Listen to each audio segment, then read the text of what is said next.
Hello, hello, hello, hello. Oh, it's a great day today. Bright afternoon in Houston, Texas. And I know it's a wonderful time with you over there for those who are watching us live, and for those who are watching, a recorded part of the podcast. This is Executive Dialogue. And today I have someone special I'm bringing on board, and then you wish to know about her. Today, my guest on Executive Dialogue is Celine Horan, a seasoned corporate content strategist, entrepreneur, who has not only achieved professional success, but also experienced a deep, challenge in feeling unfulfilled despite onward achievement and great success in our path rather. With over 20 years in the business, Celine has worked with top brands in health, wellness, and finance industry. But like many executives, like you hearing me or watching us right now, she faced moments of executive emptiness, a disconnection between professional accomplishment and personal fulfillment.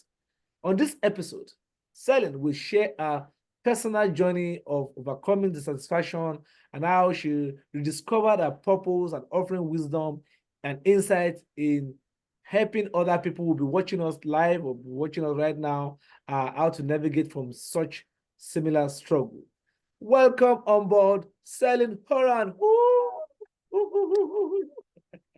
All right. Thank you for inviting me. So exciting to be here. You're welcome. So tell us about yourself that we don't know about. Who is Celine Horan? I know I've read something about you, but there's something our viewers or audience or listeners must know about you, a kind of background. Well, in my younger days, I used to be a semi-professional opera singer. Wow, you sent to wow, that's cool. Uh, yes, and I also can read a book, a 300-page book in 30 minutes. Wow, that's a machine. That means AI have started. You are the AI we'll be looking for.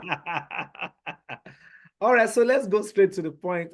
Today, our focus has been on executive emptiness, and then I'll kind of give you a background of what the meaning is, so that we can have a background and we can be on the same page.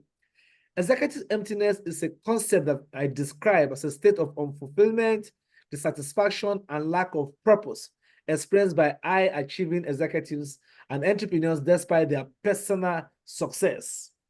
Executive emptiness refers to other people, they call it psychological emotional state, where successful individuals in leadership position feel a profound sense of emptiness, lack of fulfillment, disconnection from their core values, and personal life, despite achieving professional success and material wealth.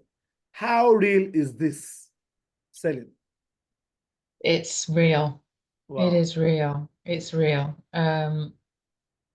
Yeah, absolutely. Executive emptiness is a real phenomenon, and it can affect anyone regardless of what age they are. But I think it's definitely men and women who get to a later stage in life who feel they've, been on the hamster wheel or been pursuing their career or their business. And they've enjoyed a lot of, success and material wealth. And they've accumulated that, but there's that feeling of having everything on paper, Yeah. but then lacking emotionally. There's not the emotional connection with the people around them, and they're not fulfilled internally. They've done the things that they were expected to do, because we're all kind of told that from young. We need to go out there and Yeah. work. But then but then they feel disconnected and they don't have that deep personal connection with people in their lives or even their employees so it's pretty lonely. I understand. Thank you for that insight. One of the things I also is say when talking about executive emptiness is we have to redefine success. The Correct. definition of success will bring us into a limelight of how do you define success at every phase of our life. To some people, oh, I need money. I need money. Success is when I have money. When you get to that Right. ladder, you get to that end of that ladder, so that money is nothing. Oh, I need my family together. My family together. You go that path, and then you can't pay bills. You can't pay bills. There's so much pressure on you. Oh, no, no, no. I need to come back to my professional life. And then you see that imbalance. So Yeah. at what point do you say somebody is wealthy and also is satisfied? Is there any point like that when you feel wealthy, you have the money, yet you are also satisfied with what you are doing or your passion? I think it depends. Everybody's different. Everybody defines it differently and sees it differently based on um, the little promises they've made from very young. And so that, what success to somebody else, for example, for a woman, it may be having, running a $5 million business. Yeah.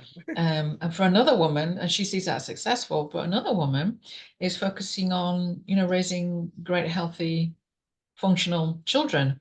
And for a man, it could be anything from building a great business, or being becoming a high executive in a blue chip company, or it could be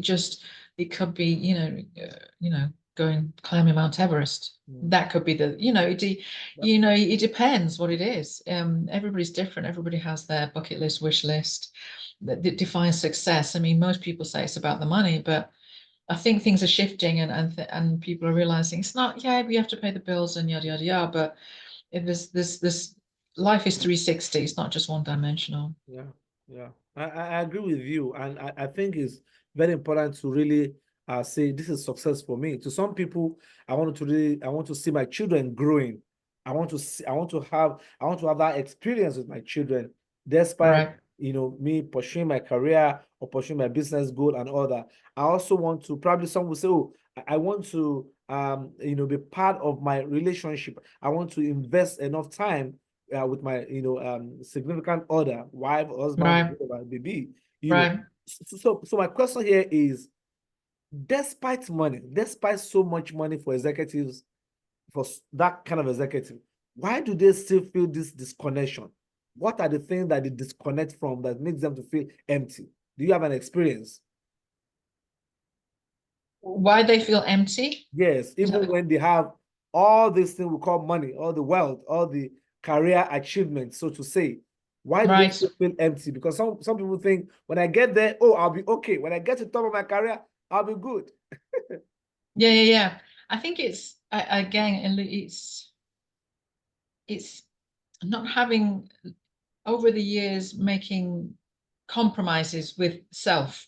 You have your own compass of what is right and true to you, and you make compromises over the years, Yeah, years and years and years and years, and find yourself, you look back and you think, who is this person I've become? It's not the person I want, and you feel a huge disconnect with yourself, which is quite frightening. And you think, how on earth am I going to get back to, that kid who used to have fun and just play? It reminds me of Jerry Maguire in the movie. If you ever seen, it's a perfect example. He had this kind of crisis. He's in this big corporate company, and he thought, no, let's go back to basics. And I think people feel that, yeah, let's connect with people, let's connect with the self. Who am I? What is it that I want to do? Who am I really? Am I being honest and true to myself, and sticking with my own belief systems and core values, and not straying away from the core values? yeah, Because we make compromises because we feel pressured. One compromise is, one of the core values could be, every Tuesday night I want to go home and spend time with my family, or, one of my kids is doing a recital and I want to be there. yeah, And then the big boss, comes and says, well, you need to do this, this, and this. And you may have told him or her, and they kind of, they say, well, if you do that, so you make another compromise. Or in a business, a client comes screaming, and instead of setting a boundary, you compromise, and then bit by bit you lose your core values, and your person, and in turn your personal life yeah. is lost, which is I agree. I mean, it depends, and it varies from one executive to another, because we correct. have different values, different Right, expectations, different dreams, and all that. Now, right. let's dovetail to you. When did you experience? I experience it time to time. All executives go through this. It is not a bad time. It is just you have to know what to do when you are in this state of executive emptiness.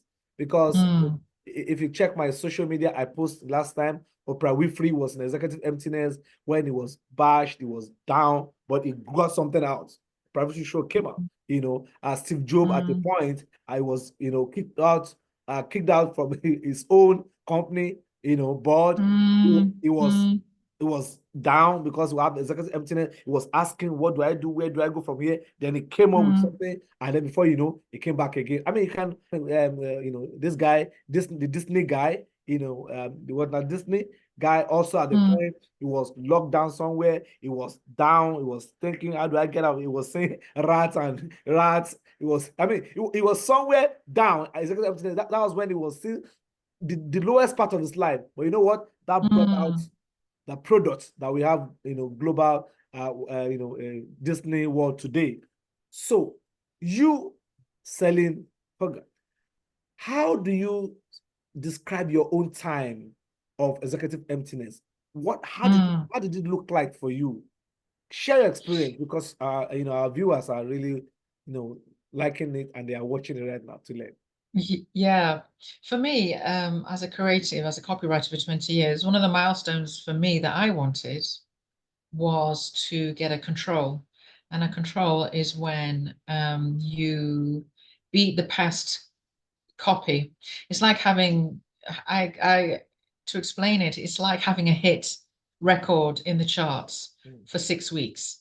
The longer, it's number one that's a huge deal in the music industry to have a hit single.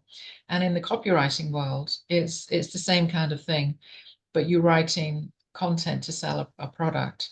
And I beat, my team lead, my mentor, who she's A-list copywriter, and she brought in a team to help her with her copy, and I beat one of her controls. The client chose mine. So, and she's been in the business a long time and has had control after control after, control. She's had hit after hit. And so to beat one of her controls was a huge deal. Somebody I admired, and, she's my mentor, and to beat her was extraordinary experience. One I would never, if somebody said that was going to happen, I would never have believed you. So, and it was amazing. And in the moment, my peers and we were all like, yeah, it's all very exciting. But then I came away from it a few days later and thought, so what? What next? What do I do now? And I felt, this is supposed to be the pinnacle, but I felt dissatisfied and longed for something deeper, and to get more of a connection with myself. And I felt disconnected to my purpose. And I thought my purpose was to get this control, and now I have it. And I thought, I started questioning my whole career. And it was a profound moment. I wasn't expecting it at all. I was expecting to on to the next control, and it wasn't like that at all. I just thought, well, what am I doing? It felt very discombobulating at the time. Awesome. Yeah, I think I love the word control, because some of the things I do when I do personal executive emptiness coaching is I do 3 things. I help them to clarify, because sometimes you have this, but you are asking questions. I don't even know where I am. I don't even know what I'm going through. I don't even know what's happening here. We need to clarify. We need to have an assessment to clarify what exactly is the bottom line for your executive emptiness. Why are you feeling the way you're feeling? Number 2, capacity building. Knowledge, skill, information. We have to build that capacity. Sometimes it is, you are losing time. You don't know how to manage time. It's time management problem. Sometimes it is quality management trouble. Sometimes it is just having so much to do, and that you don't even know how to distribute your time and all that. And then, so clarity, capacity, then control. Because sometimes we have all the skills, we are not in control. Sometimes we have the time management skill, but we're not in control of our time. Right. And I say something, it's good to have time management, but something superior to time management is life management. Life. If you can manage life, you can manage time, because time is life. So in as much you know where your life is directed to, then you can begin to control things in that line where you're going to. So the Right. question I will ask now is, why do people lose out from their values? When you talked about control now, you want to have control of things that you do, you are going somewhere. Why do people along the when they start very well, right? When they're starting career, starting a business, they start with that vigor, with that energy, with that strength. Mm. What happened? Mm. What happens for executives to deviate and they lose their value? What are the things that could have happened to an executive to lose their value on the path of success? Well, you don't know what you don't know. I mean, Yeah. looking back Mm, when I was young, or younger when I moved to Switzerland, I just thought this is what I wanted to do. This is the copywriting career. And it just thought, yeah, I really want to do this. You know, I'm a creative, I'm a writer, I want to do this. And you don't know what you don't know. You pursue, mm, you know, and you got overdrive, and it kind of becomes a bit of an obsession, I mm, think. You have this goal in mind, mm. um, but you don't realize until you get to the goal, or Yeah. you know, there's a saying, isn't there? You go up the ladder of success, and then you realize you're on the wrong ladder. You know, I've heard that Mm, said before, mm, and you don't think that you don't even think about it, because you wouldn't pursue if you knew that at the end of it there would be yeah. executive emptiness. You think, well, what's the point? True. And when you're young, you're a bit foolish and ambitious, and and not mature enough to really realize. I think it comes with maturity and age and a few knocks down the road. And I think, executive emptiness comes to you at the right time when you're ready to actually process it, because it's a big deal when it happens to you. And of course, you look back and you think of the good times and the achievements, and you think those things were great. But then as you grow older and you mature, mentally, emotionally, Mm, and and you've also seen heartbreak, mm. the lost opportunities with family, friends, and with yourself, self-care as well. You have to go through those kind of pain points. Yeah. You have to go through that True. to just, and then luckily, if you're lucky, Mm, you have the time, the health to to stop and say, and the strength to admit it and say it. mm, This hasn't turned out exactly as I thought it yeah. was going Thought, to. I yeah. thought it was going to be so fulfilling.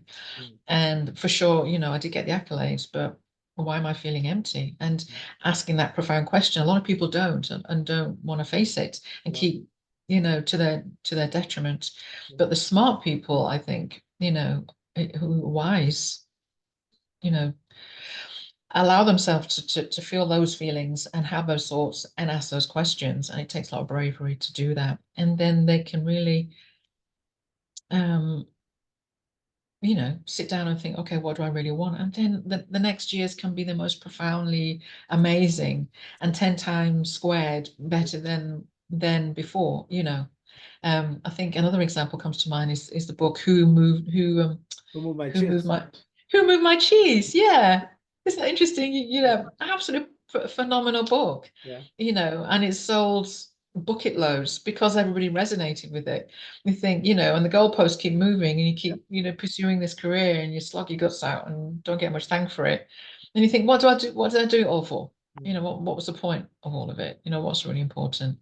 So, and I think it's a lucky person that gets to sit down and ask those questions, and then be in a position to do something about it. Awesome. Awesome. Thank you. I love the word decision. Making decision for a leader during executive emptiness is not very easy. And I respect Mm. you for something, because I know we belong to a particular group where you are a leader there. So how are you still managing leadership while going through executive emptiness? What is your secret? Because I mean, many executives, they are there on their table as CEOs, they are there as leaders, but yet they are going through the executive emptiness back door, back end. How? Right. How are you able to live your professional life, making right decision while you are going through executive? I mean, your own experience, executive emptiness. Yeah. Well, I've been a leader since I was young, so I can't I help know. leading I can and see taking that. care. I see that. I see that. Being So the eldest how of are you managing that? Hmm. Well, it comes naturally to lead and care and nurture. That's just who I am. Um, and so with this group that I see it as a nurturing thing, a time to like a form of self-care, if you will, to make sure to connect Yeah. with people and have that connection with people and share, and they talk about their businesses and share what's going on with them and see myself in a more of a mentoring situation, which I think is very a smart thing to do for somebody who's older and has been through a lot, a long career, is to mentor or advise, just be a listening ear to somebody who comes with ideas, regardless of their age, and see if I can impart any help. And that's very fulfilling. Mm. I see that as a form of self-care for myself to do that and to impart some wise words or just a listening ear is really important for people. Yeah. People need to feel heard. Mm. And if I'm willing to listen, which is one of my superpowers, then why not do that? Um, and yeah, what am I doing with my career? Yes, I'm one side of it is I've been processing it for a while, which is the self-care and the core values. I've removed people out of my life that were not facilitating anymore. I have moved from one apartment to another apartment to get out of that situation, and I have um, prior to given more time to self-care, prioritize self-care, prioritized boundaries and pondering, mentoring, and praying about what it is that I want to do with my career now that I've realized and come to make peace with the fact that copywriting maybe not what I should be doing moving forward. And so just pondering that and thinking, what I want to do. And I think it's maybe in the mentoring space, but I don't know yet. So it's a case of watch this space. I'm still chewing over it and pondering it. I'm not out of the woods yet, but in other ways, in my personal life, I've really made some massive shifts over the last 5 years. It's been huge, life-changing shifts. Looking at my life thinking, this isn't working. And going through a kind of a crisis. I I'm know. thinking, I'm feeling empty in these relationships, Yeah. relationships that are supposed to be X, Y, and Z. And you're thinking, no, they're not. Mm. And actually, they're doing more spiritual and mental harm than Mm. good. This is crazy. I'm making the bold step to, remove myself bit by bit, and slowly ticking Wow. the list of life. Okay, what areas do I still need cleaning up, You know. in my life? Awesome. The Awesome. spiritual things, business things, self-care, my own core values, and getting back to, what God called me to be. And it's a process. Yeah. Takes a while, like I said, it's taken three, four, I five know. years. And the last component is the career, the last bastion is the career, because I've been clinging on to it because I really loved it. But now I have come to terms with, Mm. yeah, maybe I need to make a shift there as well. And yeah, like I said, this profound situation where I felt empty after this amazing milestone was a kind of a smack in the head, Yeah. thinking, oh, Yeah. okay, maybe I shouldn't be doing this, anymore. I Awesome. loved it, but maybe not. Awesome. Have to Awesome. move on. I mean, Yes. that's amazing to hear your story. And I think we're wrapping up right now. But one Yes. thing you mentioned is helping people, leading people, solving problem becomes your area of fulfillment Yeah. while you are going through your executive emptiness. Now, some Yes. people go on the negative. This is a positive part, and I give that to you. Some people Yeah. rather go and sit down on social media and waste their time because they don't know what to do. They just want to sit down somewhere to engage. So they are trying to fill the gap by doing wrong things. Some go into drugs, some go into drinking, bad drinking habits, some go into some vices, and it destroys their life, destroys their Yeah. career more. So instead of them to come out of Mm, executive emptiness, they go down, down, down, down. So if you are mm, watching us right now, we are saying that going through executive emptiness is not a sin, it's not a bad thing, it's not a negative thing. It is a mm. state every executive goes through. And when they Yeah. go through it, it is what you do during this season that can catapult you to the next level or can take such person down. You are not going to go down All right. So you can lay your hands on my book. I just wrote this book right now, Executive Emptiness, 7 Costly Mistakes That Top Managers and Executives Do. And I'm sure you don't want to do that mistake. So and I'm going to give out a complimentary copies for some people. If you go on my LinkedIn, just follow me, and I'm going to ask you to give your LinkedIn later. So you can follow me, and then you can pick up the book complimentarily.